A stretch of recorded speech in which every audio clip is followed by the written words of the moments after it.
कहावत है कि नाम में क्या रखा है, लेकिन जब बात सियासत की हो तो नाम ही सबसे अहम हो जाता है। इन दिनों देश में नाम बदलने के मुद्दे पर वार पलटवार का दौर तेज हो गया है और अब इसका असर महाराष्ट्र और कर्नाटक में भी देखने को मिल रहा है। मोदी सरकार ने राजीव गांधी खेल रत्न अवार्ड का नाम बदलकर मेजर ध्यानचंद के नाम पर किया तो इस पर ऐसा सियासी विवाद शुरू हुआ कि महाराष्ट्र सरकार ने एक नए अवार्ड का ऐलान कर दिया, जबकि कर्नाटक में भी एक योजना का नाम बदलने पर बीजेपी और कांग्रेस में सियासत तेज हो गई है। खेल जगत में नाम की सियासत का असर अब महाराष्ट्र में भी दिख रहा है। केंद्र सरकार ने राजीव गांधी खेल रत्न अवार्ड का नाम बदलने का जो फैसला किया था, उसके बाद महाराष्ट्र सरकार ने राजीव गांधी के नाम पर एक नए अवार्ड का ऐलान कर दिया। महाराष्ट्र सरकार ने फैसला किया कि वो राज्य में आईटी और टेक्नोलॉजी के क्षेत्र में बेहतर काम करने वालों को सम्मानित करेगी और उस अवार्ड का नाम राजीव गांधी के नाम पर रखा जाएगा। इसी आईटी सेक्टर ने रोजगार के बड़े साधन उपलब्ध कराए हैं। हमें लगता है भारत में कंप्यूटरीकरण के जनक के रूप में राजीव जी को जाना जाता है, इसीलिए हमने अवार्ड का नाम उनके नाम से रखा। लेकिन राजीव गांधी भी अपने देश के पंतप्रधान थे तो उनके लिए सम्मान होना चाहिए। हॉकी में 41 साल बाद मेडल जीतने के साथ साथ देश के खिलाड़ियों ने 7 पदक जीते। खिलाड़ियों के जुनून को सलाम करते हुए केंद्र सरकार ने खेल रत्न अवार्ड का नाम किसी राजनेता के बजाय हॉकी के जादूगर मेजर ध्यानचंद के नाम पर रखने का ऐलान किया। हालांकि कांग्रेस को यह फैसला नागवार गुजरा और वो इसे सियासी चश्मे से देखते हुए विरोध करने लगे। शिवसेना और एनसीपी ने राजीव गांधी खेल रत्न अवार्ड का नाम मेजर ध्यानचंद के नाम पर रखने का पुरजोर विरोध किया था और अब महाराष्ट्र में शिवसेना, कांग्रेस और एनसीपी की गठबंधन सरकार ने राजीव गांधी के नाम पर नए अवार्ड का ऐलान करके शायद सियासी डैमेज कंट्रोल की कोशिश की है। ध्यानचंद जी के नाम से नाम रखा भी गया है जो अवार्ड का, तो एक अवार्ड और शुरू कर देना चाहिए क्योंकि उनका भी बहुत बड़ा योगदान है हॉकी के फील्ड में। तो राजीव गांधी जी की भी जो बलिदान है उसको भूल नहीं सकते आप। ये सरकार को ही बैलेंस बनाकर चलना चाहिए। सवाल पुरस्कार को किसका नाम दिया जाता है यह नहीं है, सवाल शिवसेना दल की मंशा और टाइमिंग पर है। क्या ये उनकी सियासत नहीं है? सियासत में नाम बदलने का दांव हमेशा से खेला जाता है। सड़कों से लेकर संग्रहालय तक और केंद्र से लेकर राज्यों की योजनाओं तक तमाम पार्टियां अपने राजनीतिक नफे नुकसान का हिसाब लगाते हुए ऐसी चीजों के नाम बदलती रहती हैं ताकि उसका सियासी फायदा मिल सके। असल में महाराष्ट्र सरकार ने आईटी एवं टेक्नोलॉजी का जो अवार्ड राजीव गांधी के नाम पर देने का फैसला किया है, अब वो सवालों के घेरे में आ गया है। आरोप लग रहे हैं कि राज्य सरकार ने आईटी एवं टेक्नोलॉजी का ये अवार्ड उस समय में अनाउंस किया है जब केंद्र सरकार ने खेल रत्न अवार्ड का नाम बदलने का फैसला किया। राज्य सरकार के इस फैसले को केंद्र सरकार के फैसले का जवाब माना जा रहा है। ऐसी ही कुछ सियासत कर्नाटक में भी चल रही है, जहां पर बीजेपी ने इंदिरा कैंटीन का नाम बदलकर अब अन्नपूर्णेश्वरी कैंटीन रखने की मांग तेज कर दी है।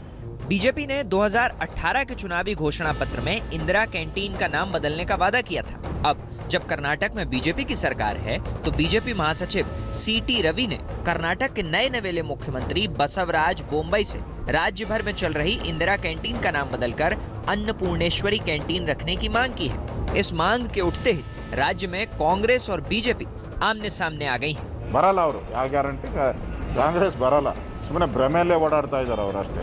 ಅದರಿಂದ ಈಗಿರೋದು ಬಿಜೆಪಿ ಸರ್ಕಾರ ಬಿಜೆಪಿಯ ಏನು ಕೆಲಸ ಮಾಡಬೇಕು, ಜನರ ಪರವಾಗಿ ಏನು ಕೆಲಸ ಮಾಡಬೇಕು ಇದೆಲ್ಲನೂ ಕೂಡ ತೀರ್ಮಾನ ಮಾಡೋದು ಈ ಸರ್ಕಾರದ ಅಧಿಕಾರ। ನನ್ನ ವೈಯಕ್ತಿಕ ಅಭಿಪ್ರಾಯ ಈ ಥರದ ಯಾವುದೇ ವ್ಯಕ್ತಿಗಳ ಬಗ್ಗೆ ಈ ಥರದ ಈಗ ಶೌಚಾಲಯಕ್ಕೆ ನರೇಂದ್ರ ಮೋದಿ ಹೆಸರಿಡಬೇಕು, ಯಾಕಂದರೆ ಅವರೇ ಆ ಸುಲಭ ಶೌಚಾಲಯ ತಂದಿದ್ದು। ಅಲ್ಲಿ ಮಹಾತ್ಮ ಗಾಂಧಿ ಅವರು ಕನ್ನಡಕ ಮಾತ್ರ ಅಲ್ಲಿ ತೋರಿಸಿದ್ದಾರೆ, ಅದಕ್ಕೆ ಹೆಸರಿಡಬೇಕಾಗಿರೋದು ಸೂಕ್ತವಾದ ಹೆಸರು ನರೇಂದ್ರ ಮೋದಿ ಅವರು ಶೌಚಾಲಯ ಅಂತ ಇಡಬೇಕು। कर्नाटक में इंदिरा कैंटीन की शुरुआत तत्कालीन मुख्यमंत्री सिद्धारमैया के नेतृत्व वाली पिछली कांग्रेस सरकार ने की थी। ये गरीबों के लिए खाने के लिए कम कीमत वाला तैयार भोजन मुहैया कराने की योजना है। जब बीएस येदियुरप्पा सत्ता में आए तो उन्होंने कैंटीन का नाम बदलने के मुद्दे पर विराम लगा दिया था, लेकिन नए मुख्यमंत्री बसवराज बोम्मई के सत्ता में आते ही ये मुद्दा फिर सुर्खियों में आ गया। सियासत में अवार्ड से लेकर योजनाओं तक के नाम बदलने का खेल इन दिनों ट्रेंड कर रहा है। हर कोई अपने अपने हिसाब से नाम बदलकर राजनीतिक संदेश देने की कोशिश में है। खेल रत्न का नाम बदलकर मेजर ध्यानचंद के नाम पर रखे जाने का मकसद एक महान खिलाड़ी को खेल रत्न की महानता से जोड़ना था, ताकि भविष्य में आने वाले खिलाड़ियों को भी प्रेरणा मिले। लेकिन इस बार ऐसी सियासत शुरू हो गई जो खत्म होने का नाम नहीं ले रही है। हालांकि ये पहला मौका नहीं है जब नाम बदलने का कदम उठाया गया है। इससे पहले भी कई राज्यों में शहरों से लेकर योजनाओं और इमारतों के नाम बदले गए, लेकिन हाल की सियासत में इसे सिर्फ सियासी फायदे से जोड़कर ही देखा जा रहा है। वहीं दिल्ली के पास गाजियाबाद में मंदिर में घुसकर एक महंत पर हुए हमले के बाद हंगामा मचा है। हिंदू संगठनों ने मंदिर के मुख्य महंत की हत्या की साजिश का आरोप लगाते हुए डीएम दफ्तर पर हंगामा किया। ये गाजियाबाद के डासना में देवी मंदिर का मामला है, जहां पहले भी मंदिर के मुख्य महंत पर जानलेवा हमला हो चुका है। विश्व हिंदू परिषद और हिंदू महासभा ने शंख और मंजीरे के साथ डीएम दफ्तर पर प्रदर्शन करते हुए सवाल उठाया कि मंदिर में पुलिस सुरक्षा के बावजूद हमला कैसे हो गया। गाजियाबाद के हिंदू संगठनों का गुस्सा डीएम के दफ्तर पर नजर आया। डासना में देवी मंदिर में मौजूद एक महंत पर हुए हमले के बाद मंदिर कमेटी से जुड़े लोग और हिंदू संगठनों ने डीएम दफ्तर पर पहुंचकर प्रदर्शन किया। विश्व हिंदू परिषद और अखिल भारतीय हिंदू महासभा ने मंदिर में रहने वाले महंत समेत पूरे परिसर की सुरक्षा कड़ी करने की मांग की। घटना के खिलाफ ज्ञापन लेकर डीएम दफ्तर पर खासा हंगामा हुआ। गाजियाबाद के डासना में देवी मंदिर में हुए हमले को लेकर हिंदू संगठनों का गुस्सा सड़कों पर दिख रहा है। डीएम दफ्तर में शंख मजीरे बजाकर प्रदर्शन करने के साथ साथ हिंदूवादी संगठनों ने अधिकारियों से बातचीत करके अपनी नाराजगी जाहिर की। डासना मंदिर में हुए हमले को लेकर आरोप लगाया जा रहा है कि ये हमले आसपास के रहने वाले वर्ग विशेष के कुछ लोगों की साजिश हो सकती है, क्योंकि पहले भी इस मंदिर के महंत को निशाना बनाने की साजिश रची जा चुकी है। ऐसे में इस मंदिर की सुरक्षा में हुई लापरवाही के खिलाफ अब हिंदू संगठन लामबद्ध हो रहे हैं। डासना के देवी मंदिर में 7 अगस्त को बिहार से महंत नरेशानंद आए थे। पुलिस के मुताबिक 10 अगस्त को तड़के उन पर जानलेवा हमला हुआ। हैरान करने वाली बात यह है कि जिस वक्त ये हमला हुआ उस समय परिसर में पीएसी के हथियारबंद सुरक्षा कर्मी तैनात थे। इसी बात से मंदिर से जुड़े लोग नाराज हैं कि पुलिस कर्मियों के होते हुए भी इतनी बड़ी वारदात कैसे हो गई।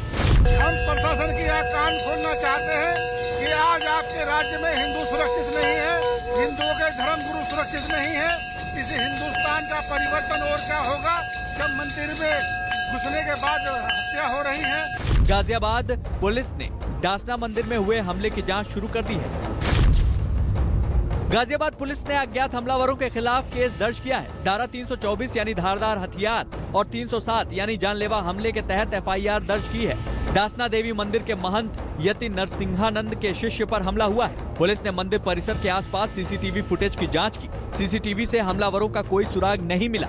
एटीएस की एक टीम भी महंत पर हुए हमले की जांच में जुटी है। गाजियाबाद पुलिस डासना मंदिर में महंत नरेशानंद पर हुए हमले के कुछ घंटे पहले बाद तक की मोबाइल कॉल की पड़ताल कर रही है। इस बीच एक चश्मदीद ने न्यूज 18 को बताया कि वो हमले के वक्त नरेशानंद के पास सो रहा था।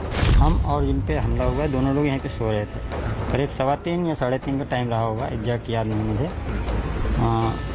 उनको कैसे हम जब उनको चोट लगी, जब उनको मारा तो मुझे पता नहीं चला, बट वो जब मुझे मारा तब मेरे मुंह से कुछ आवाज़ निकली, क्योंकि मैं चद्दर ओढ़ के सो रहा था। उसका कटर साइड टूट गया था, इसलिए मुझे ज़्यादा चोटें नहीं आई। डासना देवी मंदिर में हुए हमले को लेकर गाजियाबाद के एसएसपी अमित पाठक ने ड्यूटी में लापरवाही की वजह से मंदिर प्रशासन की सुरक्षा में तैनात 2 पुलिसकर्मियों को सस्पेंड कर दिया है। लेकिन महंत यति नरसिंहानंद का कहना है कि पिछले कई महीनों से उन्हें मारने की बड़ी साजिश हो रही है। स्वामी जी की हालत बहुत गंभीर है। स्वामी जी इस समय यशोदा अस्पताल में है, गाजियाबाद नेहरू नगर में, और ये बहुत दुखद घटना है। चारों तरफ पुलिस वाले हैं यहाँ पर। मेरी कुछ समझ में नहीं आ रहा कि ये क्या हो रहा है। बार बार इस मंदिर को टारगेट किया जा रहा है, बार बार मुझे टारगेट किया जा रहा है। मेरी समझ में नहीं आ रहा कि ये क्या हो रहा है। जून में महंत नरसिंहानंद पर हुए जानलेवा हमले के बाद से मंदिर में प्रशासन ने सुरक्षा कर्मी तैनात किए हैं, लेकिन सवाल ये है कि इतनी सुरक्षा के बीच हमलावर ने मंदिर में घुसकर एक महंत पर हमला कैसे कर दिया। पुलिस इस मामले में हर पहलू पर जांच कर रही है ताकि महंत नरसिंहानंद पर होने वाले हमलों के पीछे की साजिश का पूरा सच सामने आ सके। दासना देवी मंदिर का मामला काफी संवेदनशील है क्योंकि इस मंदिर से हजारों लोगों की आस्था जुड़ी है और पहले भी वर्ग विशेष के लोगों पर मंदिर में आकर भड़काऊ हरकतें करने का आरोप लग चुका है। हालांकि यूपी पुलिस ने इस बार हुए हमले की जांच के लिए एटीएस की टीम भी लगा दी है ताकि मंदिर और महंत के खिलाफ साजिश करने वाले बेनकाब हो सके। इतनी शक्ति हमें देना दाता, मन का विश्वास कमजोर होना, ये गीत आपने जरूर सुना होगा और बहुत से लोगों को ये गाना याद भी होगा। लेकिन क्या आपको इस गीत को गाने वाली बॉलीवुड सिंगर पुष्पा पगधारे याद है?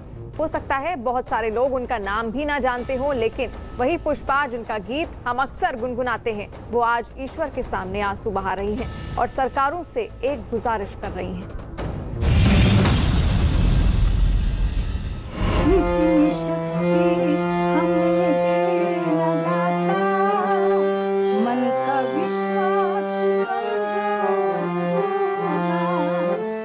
जिस ईश्वर की भक्ति को अपने सुरों से पुष्पा पगधारे ने अमर बना दिया, आज उसी ईश्वर के सामने वो हर रोज जिंदगी के लिए संघर्ष कर रही है। जीवन की मुश्किलों के सामने भगवान पर विश्वास कम न हो जाए, इसलिए रोज पूजा करती हैं। 1986 में आई फिल्म अंकुश में पुष्पा पगधारे ने जो गाना गाया, वो 35 साल बाद भी उतनी ही शिद्दत से गाया जाता है।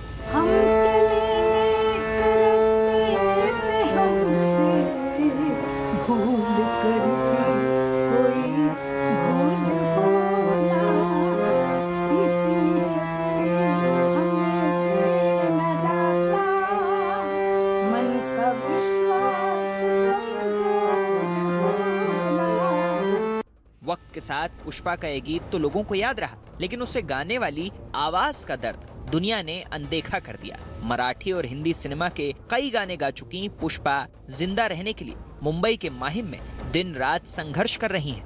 हर कलाकार को उनका जो ये मानधन है वो बढ़ाना चाहिए ताकि हमारे आगे कुछ चल सकता है। सबकी परिस्थितियाँ ऐसी है कि 3150 में कोई चलने वाला इन्हें महीने का खर्चा नहीं होता है आजकल, तो उसमें क्या चलेगा?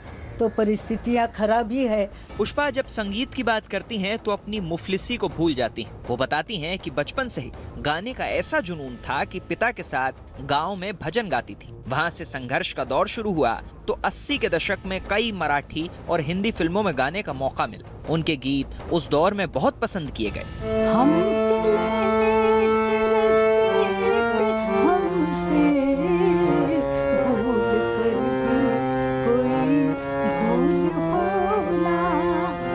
कई पुरस्कार भी मिले, लेकिन अब इतनी शक्ति नहीं बची कि जीवन चलाने के लिए खुद कमा सकें। स्टूडियो खोलने चाहिए या काम मिलना चाहिए आर्टिस्ट लोगों को, जो अभी ऐसी परिस्थिति है कि वो बेचारे कहीं शो भी नहीं कर सकते, बजाने वाले की परिस्थिति खराब है। तो सब इस दौरान पेंशन मिलता है सरकार की तरफ? नहीं, वही पेंशन मिलती जो 3150, उससे क्या मिलता है? ना मुझे कुछ रॉयल्टी मिलती है कुछ गाने की, कुछ नहीं। बॉलीवुड और मराठी फिल्मों के लिए कई गीतों को अपने सुरों से सजाने वाली पुष्पा का दर्द यह है कि अब उनके पास आमदनी का कोई जरिया नहीं है। उम्र ज्यादा हो चुकी है जिसकी वजह से कोई शो नहीं कर सकती। कोरोना काल में बची कुची जमा पूंजी भी खर्च हो चुकी है और अब उन्हें राज्य और केंद्र सरकार से मदद की उम्मीद है। गायिका पुष्पा का कहना है कि उन्हें किसी की भीख नहीं चाहिए। अगर सरकार सांस्कृतिक कलाकारों का स्वाभिमान के साथ कुछ करना चाहती है तो उन्हें उनकी मदद करनी चाहिए। फिलहाल महाराष्ट्र सरकार से उन्हें 3000 रुपए हर महीने मिलते हैं, लेकिन इतने पैसों में गुजारा करना मुश्किल है, इसलिए वो राज्य और केंद्र सरकार से मदद की अपील कर रही हैं। पुष्पा पगधारे जिस दौर में फिल्मों में गीत गाया करती थी, उस समय ज्यादा पैसे नहीं मिलते थे और वक्त के साथ साथ काम भी कम होता गया, इसलिए वो कई साल से सिर्फ सरकार से मिल रही 3150 रुपए की पेंशन के सहारे जीवन गुजार रही हैं। सांस्कृतिक कोटे से सरकारें अगर उनकी मदद करती हैं तो बुजुर्ग पुष्पा को बड़ा सहारा मिल जाएगा।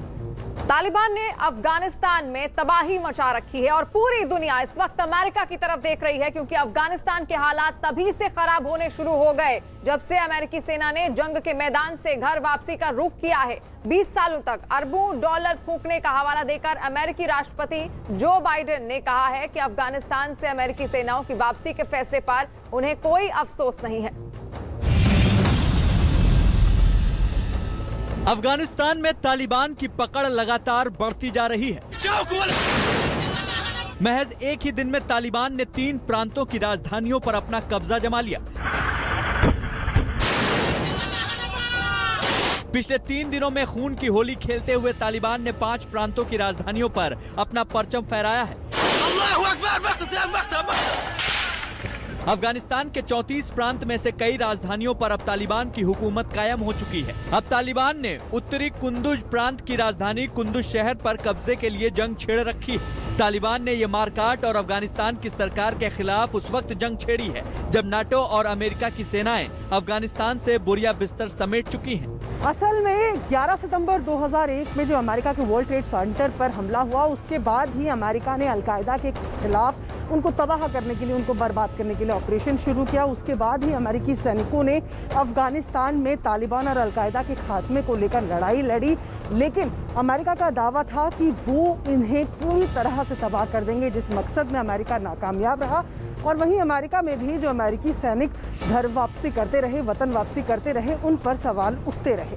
अप्रैल में बाइडेन ने जंग से जूझ रहे अफगानिस्तान से सभी अमेरिकी सैनिकों की वापसी का आदेश दिया था और इस कार्यक्रम की आखिरी तारीख 11 सितंबर तय की गई थी।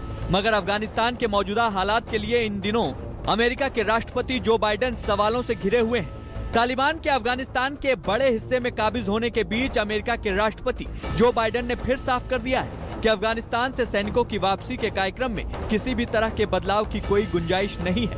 Afghan leaders have to come together.